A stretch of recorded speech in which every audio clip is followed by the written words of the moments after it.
Hello friends, good afternoon. आशा है कि आप सब लोग घर पर होंगे, सुरक्षित होंगे।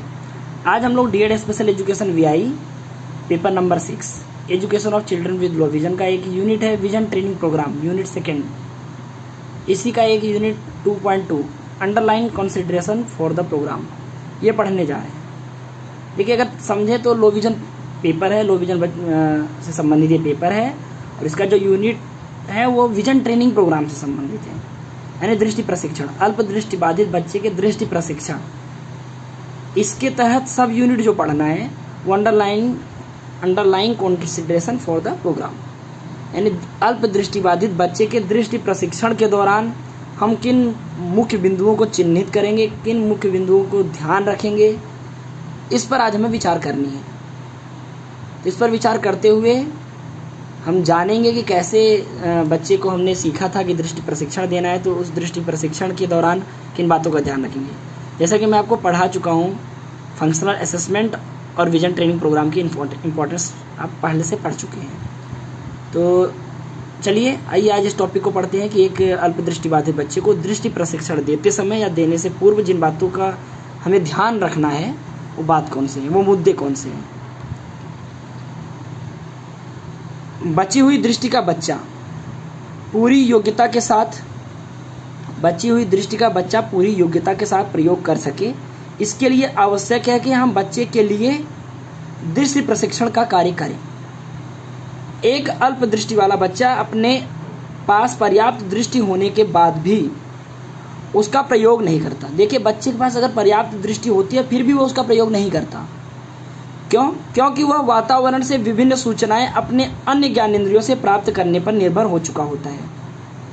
यदि बच्चे को उसकी बची हुई दृष्टि का उपयोग करना समय से नहीं सिखाया जाता तो बच्चा वातावरण से इंफॉर्मेशन लेने के लिए या फिर अपना दैनिक जीवन यापन करने के लिए अपनी अन्य ज्ञानेंद्रियों का प्रयोग करना सीख लेता है या उस पर निर्भर हो चुका होता है।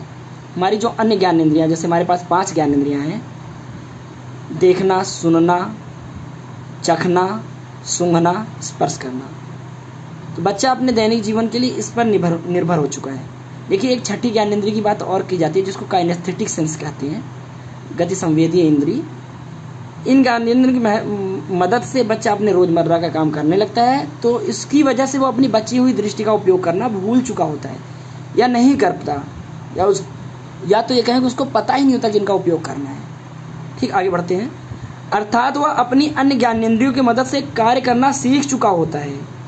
हम जानते हैं कि वातावरण में सबसे अधिक सूचना हम देखकर प्राप्त करते हैं, ध्यान रखिएगा। अतः हमें अल्प दृष्टि वाले बच्चे को देखकर कार्य करने के लिए प्रेरित करना चाहिए। जो अल्प दृष्टि वाला बच्चा है उसको देखकर कार्य करने के लिए प्रेरित करना चाहिए। आगे बढ़ते हैं। अल्प दृष्टि वाला बालक अपनी बची हुई दृष्टि का प्रयोग इस डर से नहीं करता कि कहीं धीरे धीरे वह समाप्त ना हो जाए, जबकि ऐसा नहीं है। देखिए, वो अपनी बची हुई दृष्टि का प्रयोग इसलिए नहीं करता, उसको लगता है कहीं धीरे धीरे समाप्त ना हो जाए, जबकि वास्तव में ऐसा नहीं है। व्यक्ति के पास जितनी भी दृष्टि है उसको उसका प्रयोग करना चाहिए। एक विशेष अध्यापक की भूमिका बनती है कि बच्चे की दृष्टि का क्रियात्मक मूल्यांकन करे और उसकी बची हुई दृष्टि के अधिकतम प्रयोग हेतु उसे प्रोत्साहित करे। ठीक है, बच्चा अपनी बची हुई दृष्टि का प्रयोग करना सीख पाए, इसके लिए आवश्यक है कि उसको दृष्टि प्रशिक्षण करवाया जाए। देखिए, बच्चे के पास जो उसकी बची हुई दृष्टि है वो उसका मैक्सिमम उपयोग कर सके, यही दृष्टि प्रशिक्षण का लक्ष्य होता है। और एक विशेष अध्यापक जो होता है उसका मुख्य दायित्व बन जाता है कि वो इसकी जिम्मेदारी का वहन करे, इसको अपना जिम्मेदारी समझते हुए उसका काम करे। ठीक, आइए आगे बढ़ते हैं।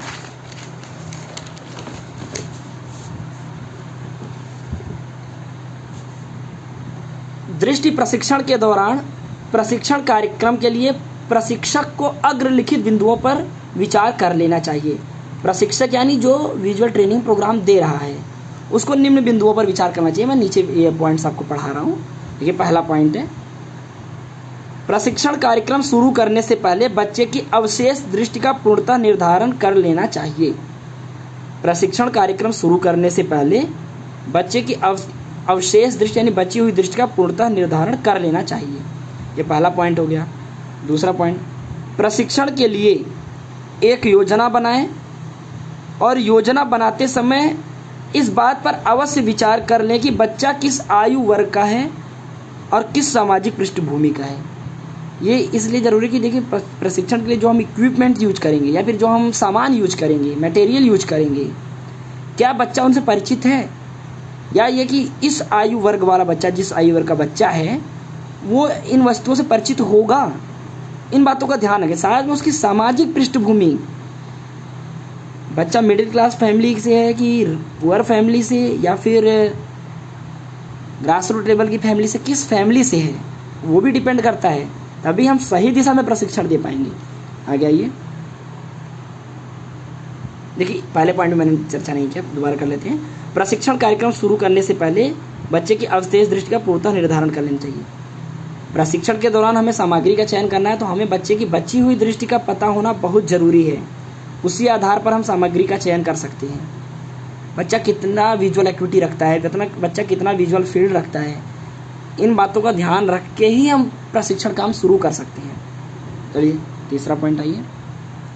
प्रशिक्षण के लिए कार्यक्रम का निर्धारण करते समय इन बातों पर विचार कर लेना चाहिए कि बच्चे को सामाजिक ज्ञान या शैक्षिक ज्ञान कितना है। बच्चा अपने आसपास के समाज से या एजुकेशन में कितना जानता है, क्या जानता है, इस बात का भी हमें थोड़ा बहुत निर्धारण कर लेना चाहिए। ठीक है, आगे आइए। चौथा पॉइंट है ये सामग्री का चयन। प्रशिक्षण के लिए उन्हीं सामग्रियों को शामिल करें जिनसे बच्चा परिचित हो और दैनिक जीवन में उनका उपयोग करता हो। आशा की समझ में आया होगा ये पॉइंट।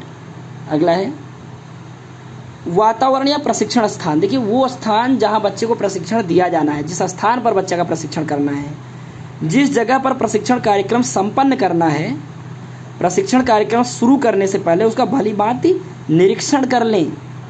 ठीक, आगे आइए। और निरीक्षण के दौरान निम्न बिंदुओं को ध्यान रखें। देखिए निरीक्षण के दौरान निम्न बिंदुओं को ध्यान में रखें। पहला, जिस स्थान पर निरीक्षण होना है वहाँ पर प्रकाश की व्यवस्था अच्छी हो, अच्छा कंट्रास्ट हो, यानी पृष्ठभूमि से अच्छा रंग विभेद हो, शांत वातावरण हो, क्योंकि बच्चे के दृष्टि का निरीक्षण करना है इसलिए। और दृष्टि का निरीक्षण करने के साथ साथ हमें ये भी देखना है कि क्या बच्चा देख के भी और सुन के भी कुछ चीज़ें समझ पाता है।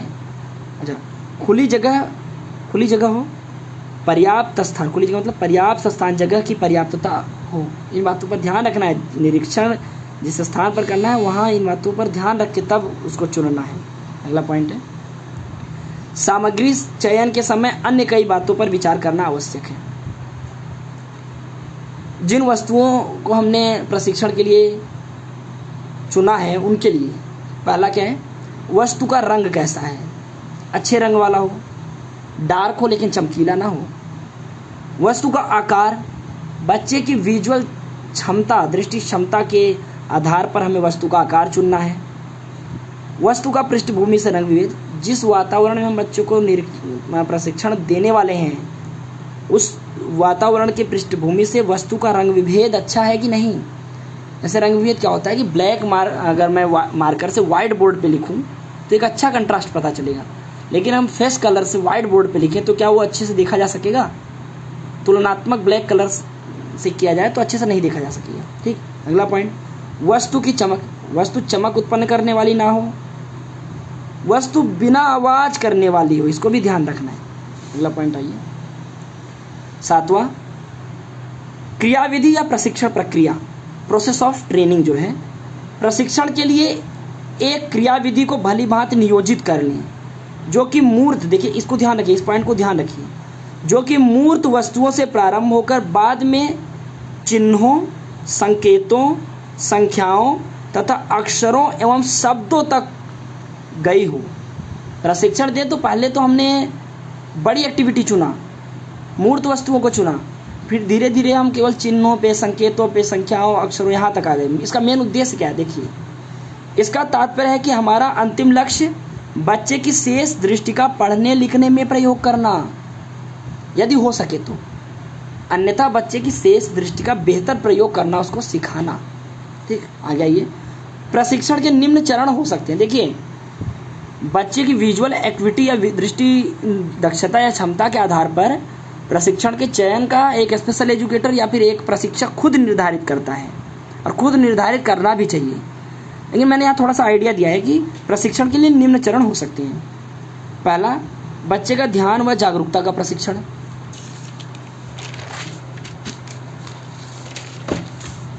दूसरा,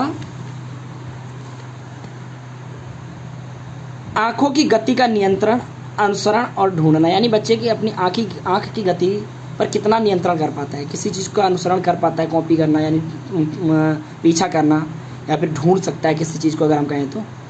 वस्तु का विभेदीकरण, वो विभिन्न वस्तुओं में अंतर कर पाता है या नहीं, इसका प्रशिक्षण देना। क्रियाओं को पहचानने के लिए वस्तु की बारीकी को अलग करना तथा वस्तुओं का मिलान चिन्ह वगैरह जैसे होता है उस टाइम पे वस्तु का मिलान, या कुछ एक्टिविटी का नकल कर पाना, चेहरे का हाव भाव, ये सारे प्रशिक्षण के दौरान हमें ध्यान रखने हैं। मैंने ये सब आपको फंक्शनल असेसमेंट टॉपिक पढ़ाते टाइम अच्छे से पढ़ाया हुआ है, इसलिए यहाँ दोबारा नहीं पढ़ाऊँगा, केवल आपको हेडिंग बता दे रहा हूँ। चित्रों की बारीकियों को अलग करना तथा चित्रों में हो रही क्रिया को पहचानना। आकृति संख्या शब्दों का प्रत्यक्षीकरण तथा पहचान। देखिए, इनको समझने के लिए फंक्शनल असेसमेंट वाले टॉपिक को एक बार दोबारा से सुनो, एक बार दोबारा से पढ़ो अच्छे से, तब ये समझ में आएंगे। लेकिन आज ये विषय नहीं, इसलिए इसको भी मैं नहीं समझाऊंगा। प्रशिक्षण कार्यक्रम करवाते समय जिस दूरी का निर्धारण प्रशिक्षक ने कर रखा है, यदि आवश्यकता हो या आवश्यकता पड़ने पर उसे घटाई बढ़ाई जा सकती है।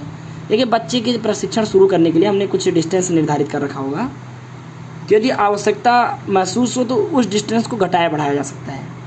ठीक है, 9वां पॉइंट आइए।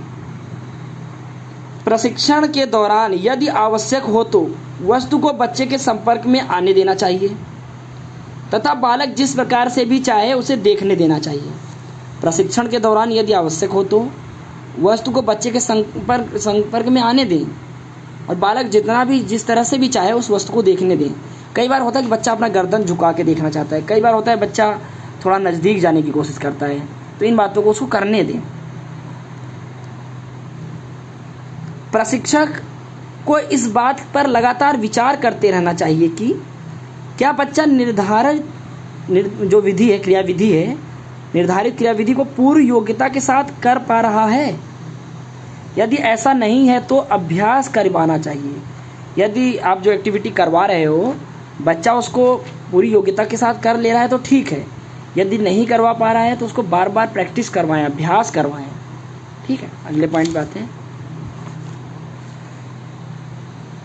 जरूरी नहीं कि प्रशिक्षण के लिए निर्धारित किए गए समय सीमा में कार्य का समापन किया जा सके, अतः प्रशिक्षक को इसके लिए तैयार रहना चाहिए।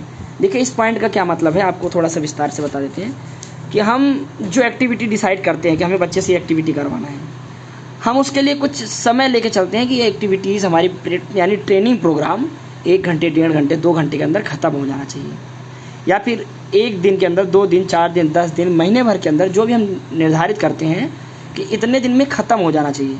लेकिन जैसा कि हम जानते हैं कि हर बच्चे की दृष्टि क्षमता एक जैसी नहीं होती, तो हो सकता है कि निर्धारित समय में ना ख़त्म हो।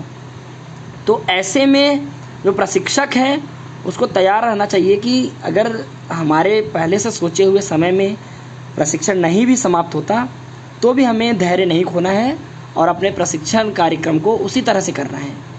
ठीक है, ताकि हमें देखिए, यहाँ हमें बच्चे का प्रशिक्षण करना है, बच्चे को दृष्टि का प्रशिक्षण देना है। यहाँ हमें अपने कार्य को पूरा करना ही केवल नहीं है, कार्य केवल पूरा करना हमारा मुख्य उद्देश्य नहीं है।